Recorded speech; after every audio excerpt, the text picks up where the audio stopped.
Olá, pessoal, tudo bem?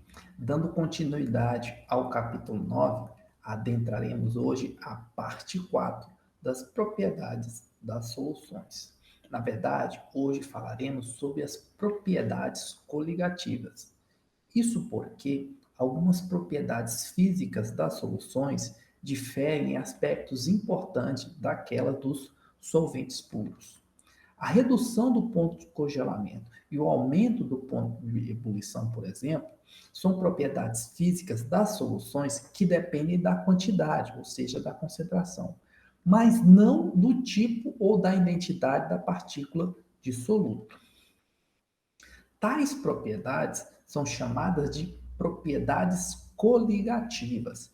E o nome coligativa significa que depende do conjunto, ou seja, propriedades coligativas dependem do efeito conjunto do número de partículas de soluto. Além da redução do ponto de congelamento e do aumento do ponto de ebulição, a redução da pressão de vapor e a redução da pressão osmótica também são propriedades coligativas importantes. A pressão de vapor representa a pressão exercida pelo vapor quando ele está em equilíbrio com o líquido, isto é, quando a velocidade de vaporização se iguala à velocidade de condensação. Para exemplificar a pressão de vapor, nós temos aqui esse dispositivo, onde nós temos só o solvente presente, exercendo uma pressão de vapor, que desloca essa coluna, e a altura dessa coluna representa então a minha pressão de vapor, já que eu tenho força sobre a área da seção transversal, como nós vimos nas aulas de termodinâmica, tá bom? E após adicionar um soluto a esse solvente, nós observamos que a pressão de vapor diminui, porque a coluna de líquido diminui, já que eu tenho uma menor pressão de vapor no meu sistema. Uma substância que não tem uma pressão de vapor mensurável é considerada não volátil, enquanto aquela que apresenta pressão de vapor é considerada volátil. Uma solução que consiste em um solvente líquido volátil e um soluto não volátil é formada espontaneamente, em razão do aumento da entropia que acompanha a mistura, como nós vimos na parte 1 desse capítulo. Efetivamente, as moléculas de solvente são estabilizadas em seu estado líquido por esse processo e, portanto, têm uma tendência menor de escapar para o estado de vapor. Para exemplificar o que acabamos de dizer, a figura 13.18 apresenta a redução da pressão de vapor.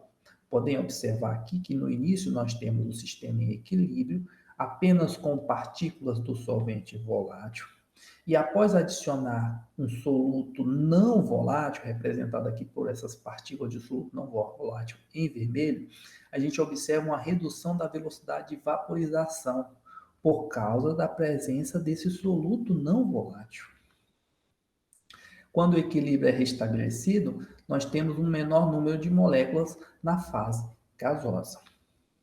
Idealmente, a pressão de vapor de um solvente volátil acima de uma solução que contém um soluto não volátil é proporcional à concentração do solvente na solução. Guardem essa informação. A pressão de vapor de um solvente volátil acima de uma solução que contém o soluto não volátil é proporcional à concentração do solvente na solução. Essa afirmação é importante porque a partir dela nós expressamos quantitativamente a lei de Raoult, em homenagem ao cientista François-Marie Raoult. E o que diz a lei de Raoult? A lei de Raoult diz que a pressão parcial exercida pelo vapor de solvente acima da solução, representado por P maiúsculo solução, é igual à fração molar do solvente vezes a pressão de vapor do solvente puro, tá bom? Então a gente tem uma relação entre a pressão parcial exercida pelo vapor de solvente acima da solução e a pressão de vapor do solvente puro em função da fração molar do meu solvente. Um gás ideal é definido como aquele que obedece à equação do gás ideal. E uma solução ideal é definida como aquela que obedece à lei de Raoult. Para deixar esse exemplo e essa definição mais clara, eu trouxe aqui para vocês um exemplo que diz o seguinte: a glicerina C3H8O3 é um não eletrólito não volátil com densidade de 1,26 gramas por ml a 25 graus Celsius. Calcule a pressão de vapor a 25 graus de uma solução preparada pela adição de 50 ml de glicerina a 500 ml de água. A pressão de vapor da água pura a 25 graus Celsius é 23,8 torr, que é uma unidade de pressão em homenagem ao cientista Torricelli. Para calcular a fração molar de água na solução, devemos determinar as quantidades de substância de glicerina e água. Para determinar as quantidades de substância, nós partimos então do volume de glicerina, a princípio, nós partimos do volume de glicerina que nos foi dado, 50 ml, multiplicamos aqui pela densidade da glicerina, usando como fator de conversão a densidade da glicerina, colocando ml no denominador e grama no numerador, ou seja, 1,26 gramas de glicerina equivalem a 1 ml, porque aí eu consigo converter de ml para gramas. Só que a quantidade de substância não é em grama, é em mols. Então eu tenho que usar mais um fator de conversão, que é a massa molecular da glicerina, que diz que 1 mol de glicerina equivale a 92,1 gramas de glicerina. Agora eu posso converter, cancelar grama com grama e obter a quantidade de substância de glicerina que equivale a 50 ml, que corresponde a 0,684 mols. O mesmo é feito com a água. Para determinar a quantidade de substância da água, eu parto de 500 ml de água, que foi dado no problema, converto para gramas usando a densidade da água, 1 grama de água equivale a 1 ml de água, e converto também para mols, partindo da massa molecular da água. 1 mol de água equivale a 18 gramas de água. Cancelo gramas com grama, tenho a quantidade de substância de água como 27,8 mols. Com a quantidade de substância de água e glicerina, eu consigo então calcular a minha fração molar da água, né? Que é igual à quantidade de substância de água dividido pela quantidade de substância total, água mais glicerina, que vai ser 27,8 mols dividido por 27,8 mais 0,684 mols, que equivale a 0,976. Fração molar é adimensional, tá bom, gente? Agora, nós podemos usar então a lei de Raoult para calcular a pressão de vapor de água para a solução. Como? A pressão da solução é igual à fração molar do solvente vezes a pressão do solvente puro. A pressão da solução tem a pressão de água, o solvente é água, tem a fração molar de água, e a pressão do solvente puro, que também é água. Então, nós temos P da água é igual à fração molar da água que calculamos no slide anterior, 0,976 adimensional, vezes a pressão de vapor da água pura que foi dada aqui, 23,8 torr. Então, a pressão parcial da água, né, que é o meu solvente, que é o que pede aqui, a pressão de vapor da água, que é o que pede no meu problema, vai ser de 23,2 torr. Observe, a adição de glicerina ao solvente água, 50 ml de glicerina ao meu solvente água, diminui a pressão de vapor da água do meu solvente, que é 23,8 torr, para 23,2 torr, configurando aqui um abaixamento da pressão de vapor devido à adição de soluto não volátil. Como vimos, a adição de um soluto não volátil, então, reduz a pressão de vapor da solução. Assim, a curva de pressão de vapor da solução é deslocada para baixo em relação à curva de pressão do solvente puro. Isso fica claro aqui na figura 13.20, onde a gente tem um diagrama de fases que ilustra a elevação do ponto de ebulição. As linhas em preto mostram as curvas de equilíbrio de fase do solvente puro, só solvente, e as linhas em azul, elas mostram as curvas de equilíbrio de fase da solução. Esses diagramas de fase são pressão de vapor no eixo Y, temperatura no eixo X, tá bom? Nós temos então aqui a pressão de vapor do solvente líquido puro, tá bom? E aqui a pressão de vapor da solução, tá bom, gente? Lembrando que no diagrama de fase nós temos as três fases coexistindo, sólido, líquido e gasoso, tá bom? Como a solução tem uma pressão de vapor mais baixa que a do solvente puro, uma temperatura mais elevada será necessária para que a solução alcance uma pressão de vapor de 1 atm, por exemplo. Como a gente vê aqui, ó, em uma pressão de vapor de 1 atm, nós temos aqui a pressão de vapor do solvente puro e a pressão de vapor da solução. Como resultado, o ponto de ebulição da solução é maior que a do solvente puro, como vocês podem observar aqui. Nós temos a temperatura ou ponto de ebulição do solvente puro, que corresponde aonde a pressão toca o gráfico do meu solvente puro, tá bom? E o ponto de ebulição da solução, onde em 1 atm eu passo aqui pela curva azul, que é da minha solução. Observem que a partir dessa diferença eu tenho um ΔTE, que é a variação da temperatura de ebulição. E vocês também podem observar que o ponto de ebulição da solução é maior do que a do solvente puro. A elevação, então, do ponto de ebulição, que é dado como ΔTE, é proporcional à concentração total de partículas de soluto, independentemente do fato de as partículas serem moléculas ou íons. A variação do ponto de ebulição de uma solução em comparação a solvente puro é dada então por essa expressão, que diz que a variação ΔTE, que é a variação da temperatura do ponto de ebulição, é igual à temperatura do ponto de ebulição da solução menos a temperatura do ponto de ebulição do solvente, que é igual a I, que é o fator de Van Hoff, que é o número de partículas formadas em solução quando um dado soluto é separado por um determinado solvente. Para um não eletrólito, sempre podemos considerar I igual a 1, e para um eletrólito, o I vai depender de como a substância se ioniza ou se dissocia naquele solvente. Vezes KE, que é a constante molar de elevação do ponto de ebulição para o solvente, vezes B, que é a molaridade do soluto. Já o ponto de congelamento de uma solução é a temperatura na qual os primeiros cristais de solvente puro são formados em equilíbrio com a minha solução. É fácil visualizar na figura que nós vamos mostrar logo mais que a temperatura do ponto triplo da solução, que é o ponto de encontro das fases sólido, líquido e gasoso, é mais baixo que a do líquido puro, que é a do ponto triplo do líquido puro. Mas isso também pode ser notado em todos os pontos da curva de equilíbrio sólido-líquido. O ponto de congelamento da solução é mais baixo que o do líquido puro.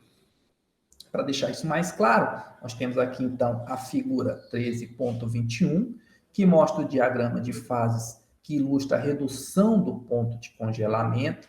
Lembrando que as linhas pretas mostram as curvas de equilíbrio de fase do solvente puro e as linhas azuis mostram as curvas de equilíbrio de fase da solução. Temos aqui então a pressão de vapor do solvente líquido puro. Aqui nós temos a pressão de vapor da solução. Aqui embaixo a pressão de vapor do solvente sólido puro. E nesse ponto aqui, que é a junção das três fases, nós temos o ponto triplo do solvente puro, porque está na linha preta, e a linha preta corresponde ao solvente puro. E mais abaixo, o ponto triplo da solução, porque está nas linhas azuis, a junção das três linhas azuis. Observe, então, que nós temos dois pontos triplos, um para a solução e outro para o solvente puro, tá bom? E que o ponto de congelamento da solução é inferior ao ponto de congelamento do solvente puro, como queríamos demonstrar. Isso é calculado aqui por esse valor de ΔTC, que é a variação da temperatura de congelamento. Assim, com a elevação do ponto de ebulição, a alteração no ponto de congelamento, ΔTC, é diretamente proporcional à molaridade do soluto, que é o meu valor de B, considerando o meu fator de Von Hoff, ou seja, ΔTc, que é a variação da temperatura do ponto de congelamento, é igual à temperatura de congelamento da solução menos a temperatura de congelamento do solvente, que vai ser igual a menos IKCB. A constante de proporcionalidade Kc é a constante molar da redução do ponto de congelamento, análogo ao Ke para a elevação do ponto de ebulição. Observe também que, como a solução congela a uma temperatura mais baixa que o solvente puro, o valor de ΔTc é negativo. Por isso temos o valor negativo, um menos aqui na frente da minha equação. A tabela 13.3 apresenta, então, as constantes de elevação molar do ponto de ebulição e da redução do ponto de congelamento para diferentes solventes, tá bom? Vocês podem consultar, inclusive, essa tabela para resolver os exercícios que virão na sequência. Como, por exemplo, esse primeiro exemplo aqui, onde nós temos anticongelantes automotivos contém etileno glicol, um não eletrólito não volátil em água. Ou seja, a gente adiciona um anticongelante no solvente para que o solvente, no caso aqui a água, não congele, tá? A partir de propriedades coligativas. Então ele pede, calcule o ponto de ebulição e o ponto de congelamento de uma solução 25% em massa de etileno glicol em água. Para resolver esse problema, nós temos como base a solução contendo 25% em massa de um soluto não eletrólito e não volátil, como diz aqui no enunciado. Então, devemos calcular os pontos de ebulição e congelamento da solução. Para fazer isso, será necessário, então, calcular a elevação do ponto de ebulição, ΔTe, e a redução do ponto de congelamento, ΔTc. Mas primeiro devemos calcular a concentração da solução como molaridade, porque eu preciso do valor da concentração de molaridade para calcular esses dois parâmetros. Para isso, devemos, por conveniência, considerar que temos 1.000 gramas de solução. Por que 1.000 gramas e não 100, como a gente usou no exemplo passado? Porque a molaridade é em 1 quilo de solução, de solvente, né? E para ficar mais fácil os cálculos, nós podemos considerar 1.000 gramas de solução, porque a conversão fica mais simples, tá bom? Poderia ser 100 também, mas por uma questão de praticidade, nós vamos considerar 1.000 gramas de solução. Como a solução é 25% em massa de etileno glicol, as massas de etileno glicol e água são 250 gramas de etileno glicol e 750 gramas de água. Eu tenho etileno glicol em água. A água é o meu solvente, etileno glicol é o meu soluto. A molaridade da solução é calculada, então, da seguinte maneira. Molaridade igual a mols de etileno glicol dividido por quilogramas de água, que é o meu solvente. Nós temos, então, 250 gramas de etileno glicol e 750 gramas de água, nessa convenção que fizemos aqui, nessa conveniência que fizemos, partindo de 1.000 gramas de solução. Tanto o etileno glicol não está em mols, como a água não está em quilogramas. Então, precisamos converter. Como? Usando fatores de conversão. Então, vou multiplicar aqui pela massa molecular do etileno glicol para converter a massa de etileno glicol em mol de etileno glicol. E para isso eu tenho que 1 mol de etileno glicol equivale a 62,1 gramas de etileno glicol. Cancelo grama com grama, tenho o valor de etileno glicol em mols, ou quantidade de substância. E vou usar um outro fator de conversão para converter gramas de água em quilogramas de água, partindo do ponto que 1.000 gramas de água equivale a 1 quilograma de água. Cancelo as unidades equivalentes. Eu tenho, então, que a molaridade desse sistema aqui é igual a 5,37 mols por quilograma ou 5,37 molar. Podemos agora usar as equações da elevação do ponto de congelamento, de ebulição, perdão, e a redução do ponto de congelamento para calcular as variações nos pontos de ebulição e congelamento. O detalhe é que, como o etileno glicol é um não eletrólito, o I, que é o fator de Van Hoff, é igual a 1. Então, nós temos ΔTe é igual a I vezes Ke vezes B. O I é 1, o K foi dado no problema, está lá na tabela, 0,51 graus Celsius por molar, vezes o valor de B, que acabamos de calcular, que é 5,37 molar. Cancelamos molar por molar. Temos que a variação da temperatura de ebulição é igual a 2,7 graus Celsius. O mesmo é feito com a redução do ponto de congelamento, a variação da temperatura de congelamento, que é igual a menos IKCB, tá bom? I é menos 1, é 1, perdão, o menos fica menos 1, KC, tá, o valor tabelado, tá lá naquela tabelinha, 1,86 graus Celsius por molar, vezes 5,37 molar, ou mol por quilograma. Molar cancela por molar, eu tenho que a variação da temperatura de congelamento, ou a redução do ponto de congelamento, é igual a menos 10 graus Celsius. Na sequência, podemos obter os pontos de ebulição e congelamento. Por exemplo, ΔTE, nós vimos que é igual à temperatura de ebulição da solução menos a temperatura do ponto de ebulição do solvente. Como eu tenho o valor de ΔTE e tenho a temperatura do solvente, como é água solvente, a temperatura de ebulição da água é 100 graus Celsius. Eu consigo, então, finalmente calcular a temperatura do ponto de ebulição da minha solução, que vai ser 102,7 graus Celsius. Ou seja, a adição do meu anticongelante, no caso aqui o etileno glicol, elevou a temperatura de ebulição do solvente, que é a água, de 100 para 102,7 graus Celsius. O mesmo é feito com a elevação do ponto de congelamento. ΔTC é igual a TC, a temperatura de congelamento da solução, menos a temperatura do ponto de congelamento do solvente. Eu obtive ΔTC como 10 graus Celsius, TC da solução que eu quero obter e a temperatura do ponto de congelamento do solvente também é um valor tabelado, é conhecido, é 0 graus Celsius para a água. Então, eu tenho que a temperatura do ponto de congelamento da solução, perdão, aqui está TE, mas tem que ser TC, eu vou fazer essa correção mais adiante, vai ser igual a menos 10 graus Celsius. Significa que o ponto de congelamento do solvente diminuiu de 0 graus para menos 10 graus Celsius quando eu adicionei essa quantidade de etileno glicol. Bem, pessoal, essa foi nossa videoaula de hoje. Temos aqui a atividade assíncrona 8 para ser executada e que deve ser postada até as 23 horas e 55 minutos do dia 4 de julho. Nos vemos na próxima videoaula e até mais. Fiquem com Deus.